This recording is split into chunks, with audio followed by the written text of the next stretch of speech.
विश्व आदिवासी दिवस है। हमारे देश और प्रदेश में जो प्रकृति के बहुत नज़दीक रहने वाले लोग हैं, आदिवासी समाज में आते हैं। विश्व आदिवासी दिवस की मैं सभी को बहुत बधाई और शुभकामनाएं देता हूं।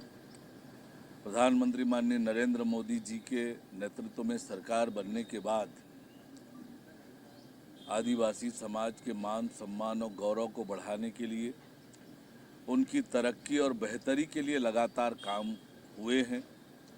आज़ादी के बाद पहली बार एक आदिवासी समाज की बेटी देश के सर्वोच्च संवैधानिक पद पर विराजित हुई है। भगवान बिरसा मुंडा की जयंती को गौरव दिवस के रूप में मनाने का निर्णय हुआ है। आदिवासी बाहुल्य गांवों की तरक्की और बेहतरी के लिए योजना बनाकर काम हो रहा है और केंद्र में भारतीय जनता पार्टी की सरकार, राज्य में भारतीय जनता पार्टी की सरकार आदिवासियों की तरक्की और बेहतरी के लिए लगातार काम कर रही है। मैं विश्व आदिवासी दिवस की सभी को बहुत बधाई और शुभकामनाएं देता हूं। नगरीय निकाय चुनाव और पंचायत चुनाव एक साथ हैं, उसके लिए आमजनों को सुझाव मांगे जा रहे हैं। क्या ये संभव है? इससे क्या लाभ मिलेगा? देखिए, आज एक तरफ जहां देश में वन नेशन वन इलेक्शन की चर्चा हो रही है, हम सब जानते हैं कि आज लोग अपनी राय रखेंगे और सरकार भी इस दिशा में सोच रही है और इसलिए हमने एक समिति का गठन किया है कि वे इस बात पर न केवल लोगों की राय लें, कानूनी जो प्रावधान है, 3 कानून, municipal corporation act 1956, municipalities act 1961 और पंचायत राज अधिनियम 1993, ये 3 कानून हैं और दोनों तरह के निकायों के चुनाव के संचालन के लिए दोनों के अलग अलग नियम बने हुए हैं।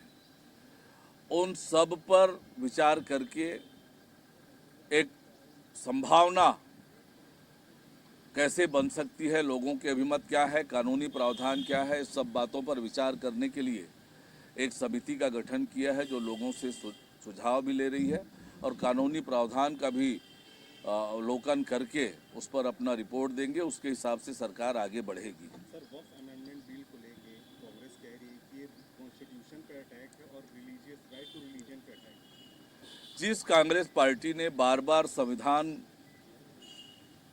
का उल्लंघन किया है, संविधान को तोड़ा मरोड़ा है, आपातकाल लगाकर, ऐसे अनेक अवसर आए हैं जब कांग्रेस पार्टी ने संविधान का उल्लंघन किया है। यह जो वक्फ अधिनियम में संशोधन का विषय आया है, ये आज के समय की आवश्यकता है और जेपीसी को भेजा है सरकार ने, तो निश्चित रूप से उस पर मंथन होगा। कांग्रेस पार्टी हर मामले में राजनीति करने का काम करती है। राष्ट्रहित, देश हित से इन्हें कोई सरोकार नहीं है। हर एक मुद्दे को वोट बैंक की राजनीति, भ्रम पैदा करने की राजनीति, भय पैदा करने की राजनीति कांग्रेस पार्टी करती है।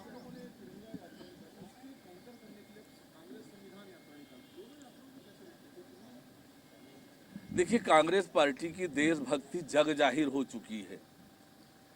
ये एक परिवार के हितों के संरक्षण के लिए काम करने वाली राजनीतिक दल है।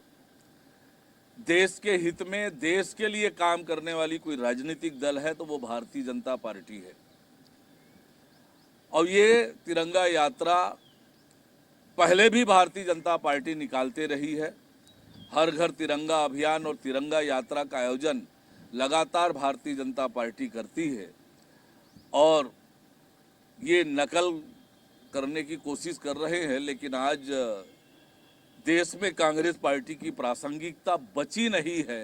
वास्तव में तिरंगा यात्रा देशभक्ति के लिए और झंडे के राष्ट्रीय ध्वज के सम्मान में ये यात्रा है। निश्चित रूप से पूरे देश भर में इसको लेकर अच्छा वातावरण है।